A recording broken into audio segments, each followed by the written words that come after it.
What's going on, everybody? Appreciate you tuning in. We're going to talk a little bit about the Cardinals and how unbelievably frustrating they could be at times.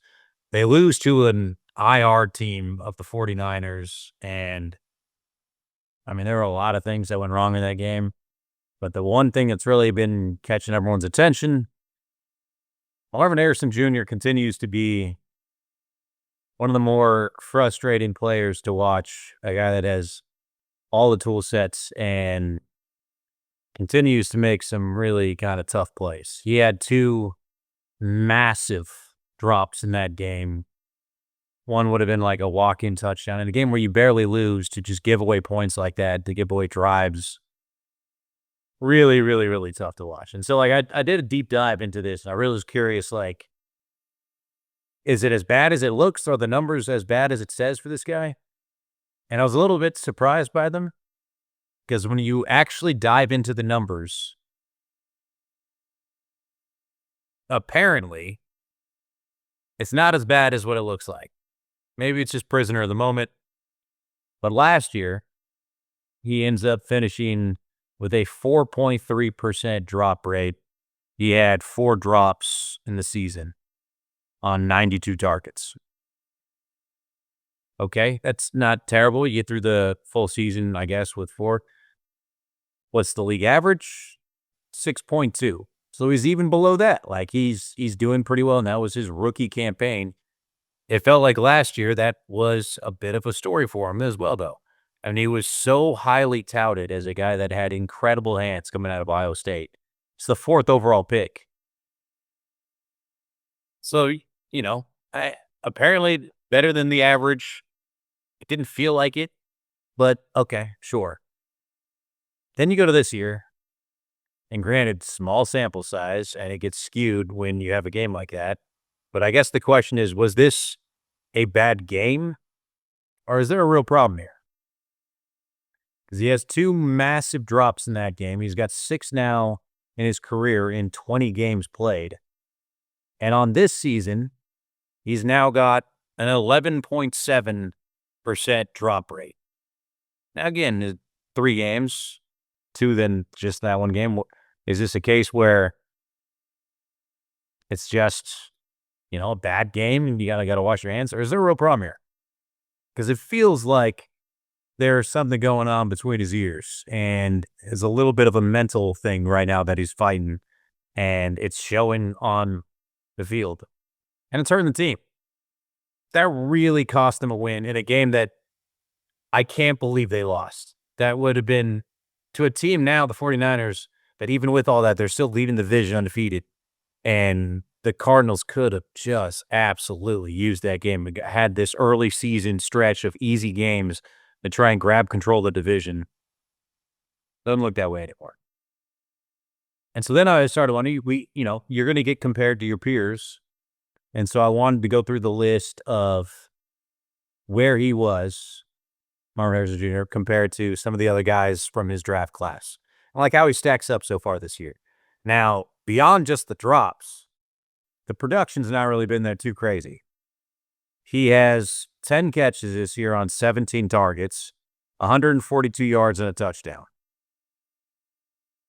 You're averaging less than 50 yards a game right now on about 3 catches. This is a guy that was supposed to be your franchise-altering wide receiver for years to come. I get the offense isn't exactly like a chuck it down the field, and that's not exactly Kyler Murray's style. But 3 catches for less than 50 yards? That ain't great. So I wanted to compare that to the rest of the first-round wide receiver draft picks from the 2024 class. So he was 4th overall. 6th overall was Malik Neighbors. That hurts. So far this year, he's got 16 catches, 251 yards, and 2 touchdowns. So he's averaging, it's probably about 80 yards a game, and maybe just almost a score, a little bit less than a score a game. A lot better. Roman Duze, 16 catches also, 227 yards, and 4 touchdowns for the Bears. more than a touchdown a game right now. You got 6 more catches than him, almost double the yards. Ouch. I think I was about to say I think he's better than Azuze, but like right now, it's hard to argue that he's better than Rome right now. How about the 23rd overall pick, Brian Thomas Jr., who's been getting just absolutely destroyed for lack of effort and that how awful he looks this year and everything after he had just an incredible rookie season. A guy that has just been thrown under the bus. How about him? 7 catches, 115 yards, no touchdowns. So you're talking 3 less catches, 20 less yards, and 1 less touchdown. I mean, that's basically the same numbers.